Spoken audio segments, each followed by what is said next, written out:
Everyone, welcome to Python life YouTube channel.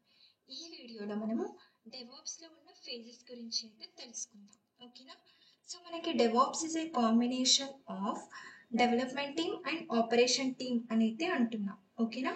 So నేను మీకు already last క్లాస్లో చెప్పాను, మనకి డెవలప్మెంట్ టీంలో కొన్ని ఫేజెస్ ఉంటాయి అండ్ అలాగే ఆపరేషన్ టీంలో కూడా కొన్ని ఫేజెస్ ఉంటాయి అని అయితే మనం డిస్కస్ చేసాం.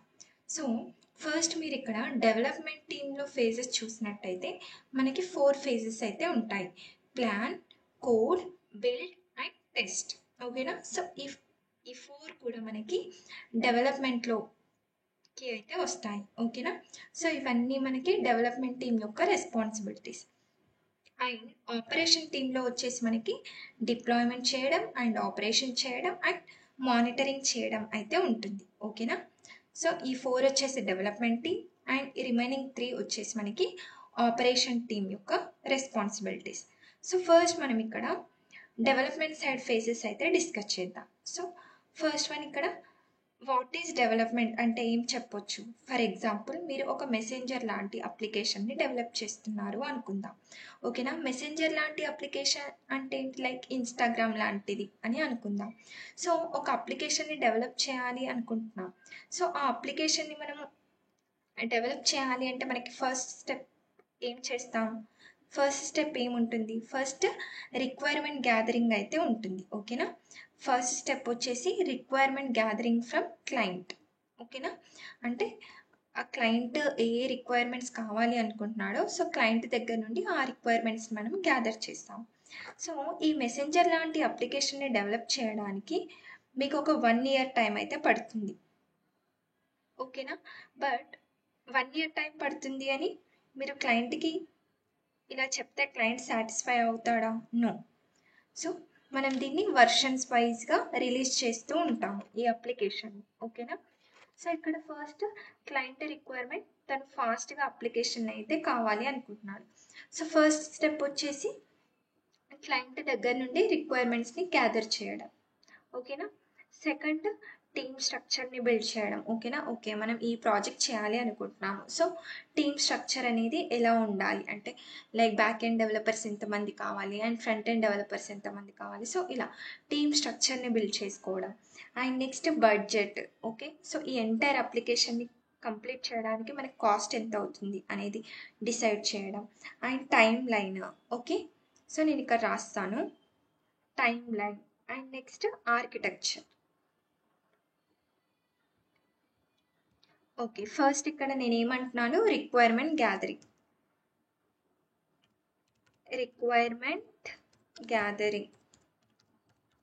And next team structure. And next వచ్చేసి బడ్జెట్ అండ్ టైం లైన్, అంటే ఎంత టైం పడుతుంది టోటల్ ప్రాజెక్ట్ అనేది ఫినిష్ అవ్వడానికి అని. And next architecture. Okay, so ఇవన్నీ కూడా మనం డిసైడ్ అవ్వాల్సి ఉంటుంది ఒక ప్రాజెక్ట్ని స్టార్ట్ చేసే ముందు. సో వీటన్నిటిని కలిపి కూడా మనం ఏమంటామంటే ప్లానింగ్ స్టేజ్ అని అంటాం. ఓకేనా? మనకి ఈ ప్లానింగ్ ఫేజ్లో ఇవన్నీ వస్తాయి. సో వీటన్నిటిని కలిపి మనం ఇక్కడ ప్లానింగ్ ఫేజ్ అని చెప్పొచ్చు. ఓకే, సో ఇది మనకి ప్లాన్. సో ఫస్ట్ డెవలప్మెంట్ టీంలో మనకి ప్లానింగ్ ఫేజ్ అయితే కంప్లీట్ అయింది. అండ్ నెక్స్ట్ కోడ్ అని అంటున్నాం. ఓకేనా? కోడ్ అంటే ఏంటి? సో ఓకే, ఒక మెసెంజర్ లాంటి అప్లికేషన్ డెవలప్ చేయాలంటే ఫస్ట్ ఇవన్నీ రిక్వైర్మెంట్స్ కావాలి. సో ఈ టోటల్ వీటన్నిటిని మనం ప్లానింగ్గా కన్సిడర్ చేస్తున్నాం, ప్లానింగ్ స్టేజ్గా. అండ్ నెక్స్ట్ సెకండ్ స్టేజ్ వచ్చేసి కోడ్ అని అంటున్నాం. ఓకే, కోడ్ నథింగ్ బట్ ఏముంటుంది అంటే ఇప్పుడు మనకి టోటల్ లైక్ ఎన్ని టైప్ ఆఫ్ లాంగ్వేజెస్ ఉంటాయి, లైక్ 900+ ప్రోగ్రామింగ్ లాంగ్వేజెస్ అయితే ఉంటాయి. ఓకేనా? Programming languages. సో లైక్ ఇప్పుడు ఈ 900 ప్రోగ్రామింగ్ లాంగ్వేజెస్లో లైక్ మనం ఒక ఈ అప్లికేషన్ని డెవలప్ చేయడానికి, ఈ ప్రాజెక్ట్ని డెవలప్ చేయడానికి లైక్ ఏది యూజ్ చేయాలి, ఏ ప్రోగ్రామింగ్ లాంగ్వేజ్ యూజ్ చేయాలి, ఫ్రంట్ ఎండ్ ఏది యూజ్ చేయాలి అండ్ బ్యాక్ ఎండ్ ఏది యూజ్ చేయాలి, ఓకేనా. అది డిసైడ్ అయ్యి మనము లైక్ కోడ్ అనేది డెవలప్ చేస్తాం. ఓకే, సో కోడ్ అనేది డెవలప్ చేస్తాం. ఆ ఫేజ్ని మనము కోడింగ్ అని అంటాం. ఓకేనా, we develop the code, develop the code for application. So ఈ ప్రాసెస్ని మనము కోడింగ్ అని అంటున్నాం. అండ్ నెక్స్ట్ సెకండ్ వన్ వచ్చేసి coding completed stage. And next ఏముంది మనకి ఇక్కడ, planning completed and coding. Next building అని అంటున్నాం. సో ఈ బిల్డింగ్ స్టేజ్లో ఏముంటుంది అంటే, కోడింగ్ స్టేజ్ అనేది నంబర్ ఆఫ్ ఫైల్స్ని డెవలప్ చేస్తాం కదా. అంటే మనం కోడింగ్ స్టేజ్లో మనం నంబర్ ఆఫ్ ఫైల్స్లో మనం కోడ్ రాసేసి, అప్లికేషన్ రిలేటెడ్ కోడ్ రాసేసి పెడతాము. సో ఆ ఫైల్స్ అన్నిటిని మనము, ఆ డెవలప్ చేసిన ఫైల్స్ అన్నిటిని కూడా ప్యాకేజ్ కింద కన్వర్ట్ చేయాల్సి ఉంటుంది. ఓకేనా, బిల్డ్ స్టేజ్లో ఏం చేస్తామంటే package the application. So build stage, package the application.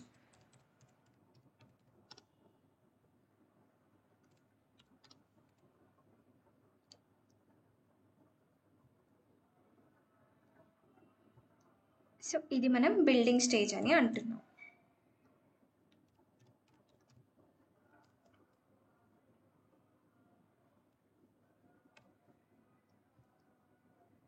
Okay, so building stage complete అయింది. అండ్ నెక్స్ట్ ఏముంది, బిల్డింగ్ ఫేజ్ కంప్లీట్ అయింది. నెక్స్ట్ టెస్ట్ అంటే ఏంటి మన అందరికీ తెలుసు. నార్మల్ టర్మ్స్లో అయితే టెస్టింగ్ నథింగ్ బట్ లైక్ ఆ అప్లికేషన్ అనేది ప్రాపర్గా వర్క్ అవుతుందా లేదా అనేది మనం టెస్ట్ చేస్తాం. ఓకేనా, సో దాన్ని మనం టెస్టింగ్ ఫేజ్ అని అంటాం. ఓకేనా, టెస్ట్ ది అప్లికేషన్. సో ఈ ఫేజ్ని మనము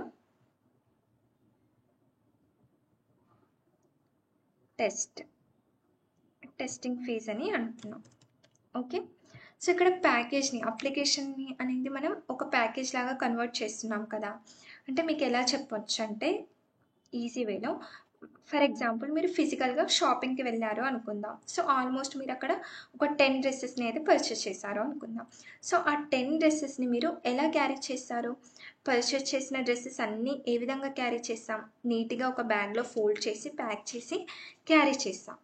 సేమ్ సిమిలర్లీ ఇక్కడ కూడా డెవలపర్ ప్రిపేర్ చేసిన ఎంటైర్ ప్రోగ్రామింగ్ ఫైల్స్ ఏవైతే ఉన్నాయో అవన్నీ కూడా ప్యాక్ చేస్తాం. ఓకేనా, బిల్డింగ్ స్టేజ్లో ఆ ఫైల్స్ అన్నీ ప్యాక్ చేసి కోడ్కి డిపెండెన్సీస్ ఏవైతే యాడ్ చేయాలనుకుంటున్నారో లైక్ లైబ్రరీస్ అవన్నీ యాడ్ చేస్తాం. వీటన్నిటిని ఏ విధంగా ప్యాక్ చేస్తారు అంటే like JAR, .jar or var or EAR ఫైల్స్లో మనం ప్యాక్ చేస్తాం. ఓకేనా, అప్లికేషన్. సో ఇవి 4 కూడా మనకి డెవలప్మెంట్ టీమ్ ఫేజెస్ అని చెప్పొచ్చు. అండ్ నెక్స్ట్ వచ్చేసి మనకి ఆపరేషన్ టీమ్ ఫేజెస్ చూద్దాం. ఓకేనా, ఆపరేషన్ టీంలో మనం 3 ఫేజెస్ ఉంటాయని డిస్కస్ చేసాం కదా, deployment, operate and monitoring. Deployment nothing but ఏంటి అంటే deployment. Okay, so deployment nothing but first వచ్చేసి deployment means it is the process of installing the application in to the server. ఓకేనా, ఇక్కడ మీకు నీట్గా అర్థమయ్యే విధంగా రాస్తాను. It is the process of installing application into the server. Okay, so ఈ ప్రాసెస్ని మనం ఏమంటాం, డిప్లాయ్మెంట్ అని అంటున్నాం. ఓకేనా, అంటే డెవలపర్ ప్రిపేర్ చేసిన ప్రాజెక్ట్ కోడ్ ఏదైతే ఉందో ఆ డెవలపర్ ప్రిపేర్ చేసిన కోడ్ని సర్వర్లో ప్రాసెస్ చేయడాన్ని మనం డిప్లాయ్మెంట్ అని అంటున్నాం. సో ఇది మనకి డిప్లాయ్మెంట్. సో ఇక్కడ మనం ఏం డిప్లాయ్ చేస్తున్నాం, ఎంటైర్ ఫైల్స్ని మనం డిప్లాయ్ చేస్తున్నామా ఆర్ బిల్డ్ చేసిన ఫైల్ని డిప్లాయ్ చేస్తున్నామా అంటే బిల్డ్ చేసిన ఫైల్ ఏదైతే ఉందో ఆ బిల్డ్ చేసిన ఫైల్ని మనం ఇక్కడ డిప్లాయ్ చేస్తున్నాం. ఓకేనా, మనం డిప్లాయ్ చేశాక ఎండ్ యూజర్స్కి మన అప్లికేషన్ అనేది వెళ్తుంది. ఓకేనా. నెక్స్ట్ స్టేజ్ వచ్చేసి మనం ఏమన్నా ఆపరేషన్ స్టేజ్ నథింగ్ బట్ సర్వర్ని క్రియేట్ చేసిన దగ్గర నుండి అప్లికేషన్ని సర్వర్లో ఇన్స్టాల్ చేయడం దగ్గర వరకు కూడా మనం మెయింటైన్ చేయాల్సి ఉంటుంది. ఓకేనా. ఇది డెవాప్స్ ఇంజనీర్ యొక్క రోల్. సో సర్వర్ని క్రియేట్ చేసిన దగ్గర నుండి అప్లికేషన్ సర్వర్లో ఇన్స్టాల్ చేసేంత వరకు కూడా ఎవ్రీథింగ్ కూడా మనమే మెయింటైన్ చేయాల్సి ఉంటుంది. సో ఇది మనం లైక్ ఆపరేషన్ ఫేజ్ అని చెప్తున్నాం.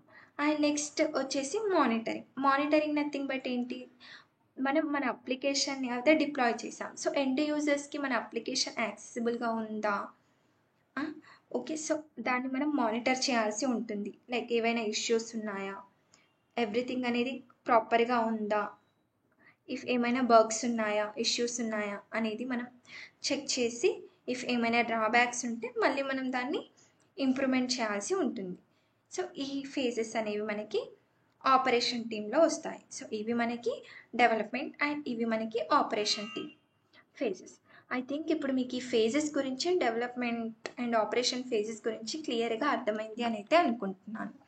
అండ్ మీకు ఇంకో యూస్ఫుల్ ఇన్ఫర్మేషన్ వచ్చేసరికి మనం మన పైథాన్ లైఫ్లో DevOps with AWS recorded content provide చేస్తున్నాము. సో కామెంట్ సెక్షన్లో లింక్ ఉంటుంది. వన్స్ డెమో చెక్ చేసి నచ్చితే ఎన్రోల్ అవ్వచ్చు. ఓకేనా. టోటల్ మీకు ఎక్స్ప్లెనేషన్ అనేది తెలుగులోనే ఉంటుంది ఈ విధంగానే.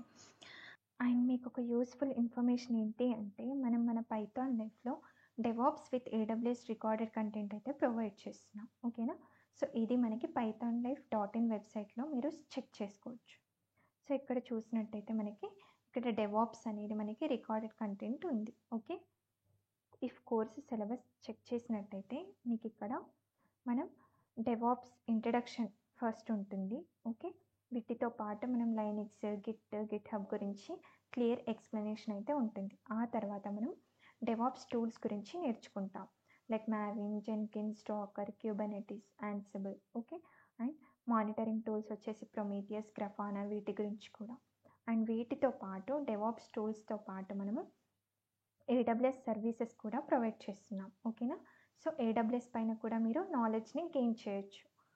లైక్ మనం EC2 గురించి and S3, VPC and IAM and security group rules గురించి and load balancer and auto scaling వీటన్నిటి గురించి కూడా మీకు క్లియర్ ఎక్స్ప్లెనేషన్ అయితే ఉంటుంది. ఓకే.